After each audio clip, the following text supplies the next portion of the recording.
but daylight robbery.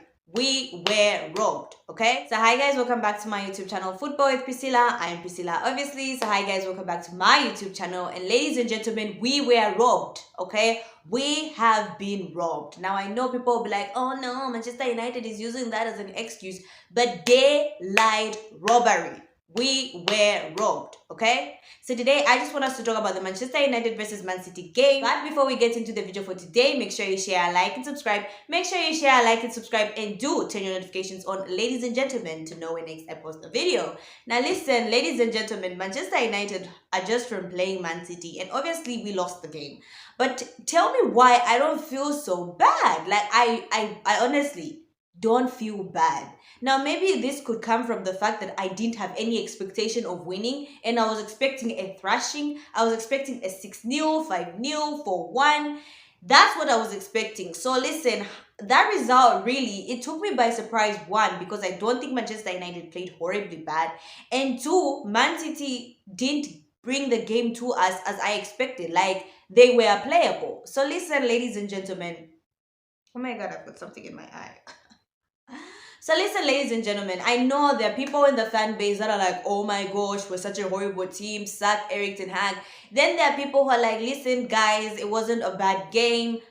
We have injuries, that's why we played that way, and still at least we managed to hold ourselves. And then there are people who are like, listen guys, Erik ten Hag is doing something, he's working, and even though the results came out that way, the referee robbed us. Listen, a lot of decisions did not go our way, even though they should have gone our way. I mean, for example, the Marcus Rashford tag by Kyle Walker, I thought it was a foul. I don't know why people are saying it's not a foul, because, excuse me, for as long as I've been watching football, right, anytime a player feels a contact, they will fall.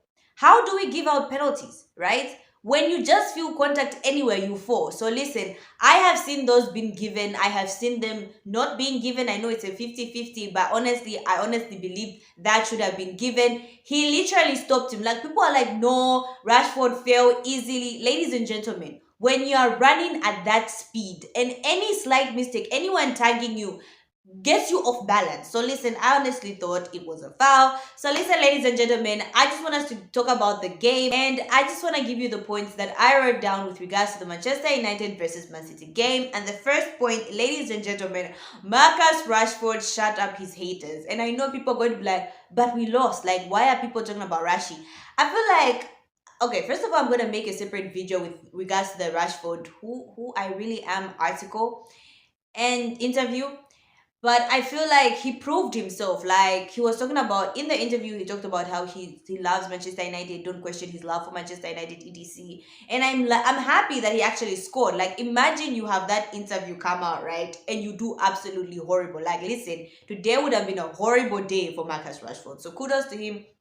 He got his goal. And, I'm glad for Marcus Rashford. Now, listen, ladies and gentlemen, let's get into the actual points. Okay, so the first point is, I think we played well in the first half. I think Erik ten Hag set us up well. I know a lot of people, when the team sheet came out, people were like, what are we playing a first line? I mean, Scott McTominay was playing like he was playing as a midfielder. Sometimes he was moving forward as a striker. Sometimes Bruno was in the striking position. Sometimes Garnacho. Sometimes Rashford. So technically, Man City did not know who to stop as a striker.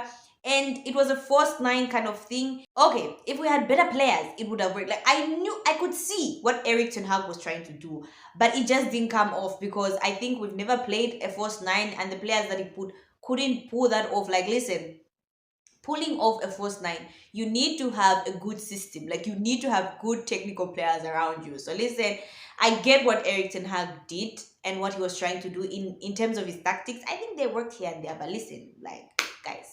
Listen, I think Manchester United played well in the first half. I think they held themselves down. Listen, the whole time I was saying, take the game 1-0 to halftime, of which they did. They defended well. They were very organized.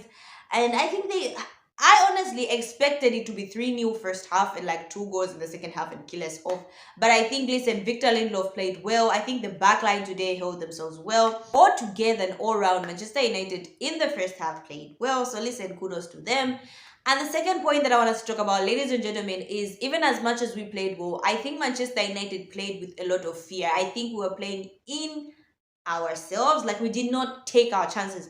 Why I say that is because there were so many chances when we had like possession of the ball. We had like a short spell of possession, but we couldn't keep put the ball forward. Like every single time we had a short spell of possession, we kept on going backwards, which was frustrating for me. I'm like, dude, like try to attack. Like it's as though in our heads we're like, guys, we have no players, like we're this bad, we can't afford to go forward. So I feel like we are playing in ourselves. I think there was a lot of fear factor in most of the players, in that there were times when we had position and there were players in good positions, but we were just failing to take the ball up front. I don't know if Eric Ten Hag told us, like, listen, you have the ball, keep it at whatever cost. Don't try and make the fancy passes. Don't try and thread the ball. Just keep the possession. So listen, I think we were playing with fear, but if we wanted, I honestly think if we took the game to Man City, we would have gotten a draw or a win out of that game, like a shocking win. But listen, we respected Man City too much for me. Another point that I had for us, ladies and gentlemen, is I don't think we were that bad. Like I said, um, it's sad. Listen, I don't know. I know that those people are going to be like, oh my gosh, the standards have dropped. This is not Manchester United. But let's be honest. No matter how many times you're complaining that the standards have dropped, look at the squad we have. Of course, the standards have dropped. We don't like how many injuries do we have? We don't have Martinez. We don't have Hoyland. Like every single time a player is getting injured. Thank God, Onana. I don't know if he was just trying to buy us time or he actually almost got injured. Bruno Fernandes is playing through injury.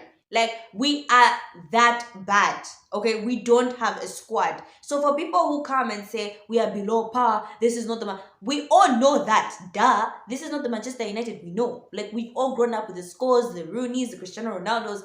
This is not the Manchester United, but people in our fan base need to accept the fact that at the point where we are, these are our standards. You can cry, but we are in March of the season. The season is about to end. The standards won't magically change and all of a sudden we're a good team. This is where we are right now. We are rebuilding. It's a rebuilding phase. So listen, for some reason I don't understand this about our fan base. Like when we hear Brighton say, oh no, they've got a lot of injuries, that's why they're dropping points. Newcastle has a lot of injuries, that's why they're dropping points. Liverpool has a lot of injuries, that's why they're dropping points. Like our fan base will be like, yeah, I understand. But when it comes to Manchester United, how many players are actually injured? And why is our fan base so toxic that we don't see the injuries? Like, well, I've been there. I've said before, I'm like, yeah, the injuries are not an excuse. But listen, we had Willie Kambuala come in. We had Forson come in. We literally have no players. Like, it's that bad. But for the game, with the magnitude of the game and the fact that we have no players, Lindelof is playing out of position. I have no idea what Amrabat and Anthony came to do. I think we were not that bad, and kudos to Manchester United. Now, I know people will be like, oh, you're being absolutely ridiculous. You're not supposed to accept these standards. We're not supposed to accept this. Yes, we're not supposed to accept this, but this is where we are, ladies and gentlemen. We take what we get, and I think if the team was a full squad, we would have beaten Man City, but that's not where we are. Reality needs to sink in. That's not where we are, okay? So listen, for me, I know we lost, but I'm not so bad. I think the team gave it their all. Listen, there's a difference between losing 3-1 and you didn't do anything and losing 3-1 and we could actually see what you did, right? It was actually not that bad.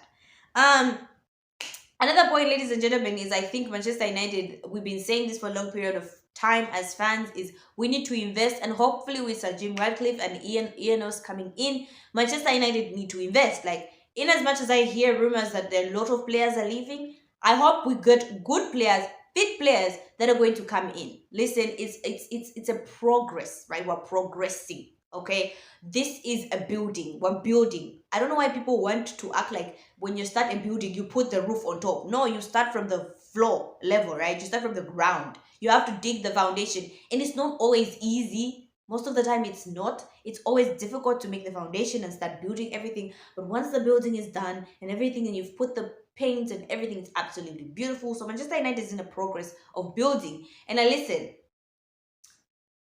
I'm giving up on the season. I'm not gonna lie. I'm looking at the top four race, and listen, ladies and gentlemen, I think I'm giving up on the season. I don't know about you guys, but I'm like, maybe I should just give up on the fact that we're gonna make top four this season. Like maybe I should stay in reality and be like, you know what, this is a bit far fetched. Just to keep my expectations in check and my hope in check. If I feel like we can still get top four and we don't, I'll be so broken. So to keep myself from being broken, I'm like, you know what, maybe we're not gonna make it top four. Maybe we might win the FA Cup and make it to the Champions League. I don't know, but listen, right now it looks crazy. But listen, Manchester United, we're very inconsistent. We might go on a run and actually make it to top four. I don't know, but it looks right now top four looks very difficult to achieve. Like it's very bad. We shouldn't have dropped points to Fulham. Unfortunately, we did.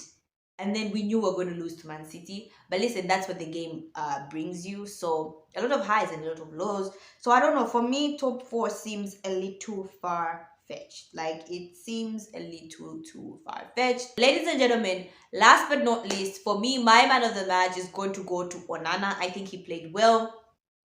He held himself. I think. Listen, the stops that he was making, unfortunately, that was an absolute screamer by Foden. Um, that was also a beautiful goal by the second goal was good by Foden. Casemiro was not tracking Foden's run, unfortunately. And then the third goal, you can't blame him. Amrabat, what was Amrabat doing? What does Amrabat and Anthony bring to the team?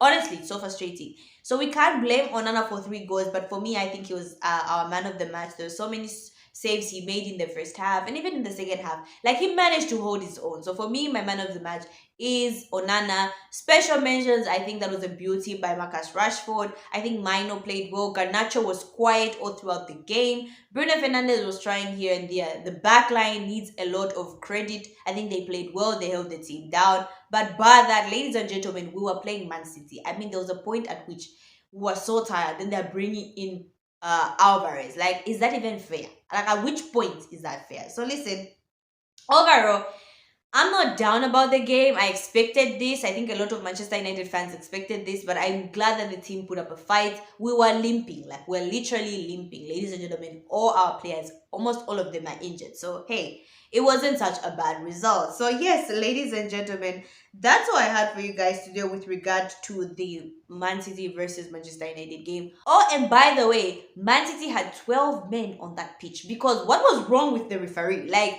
there were so many calls that were questionable. If those calls were going against Manchester United, I believe the Walker on Rashford foul would have been a foul. The Garnacho one, I think it was 50-50, but there were so many calls that I think the referee was not making towards Manchester United. So listen, kudos to Man City. They managed to rob us and they were playing with 12 men on the pitch. So yeah, so ladies and gentlemen, that's what I had for you guys today. Comment down in the comment section, who was your man of the match? And do you think Manchester United still have hope to make it into top four, or should we just forget about it and focus on the new season as well as the FA Cup? I would love to hear all your thoughts. That's all I had for you guys today. Thank you so much guys for watching. Make sure you share, like, and subscribe. Make sure you share, like, and subscribe, and do turn your notifications on, ladies and gentlemen, to know when next I post a video. Bye.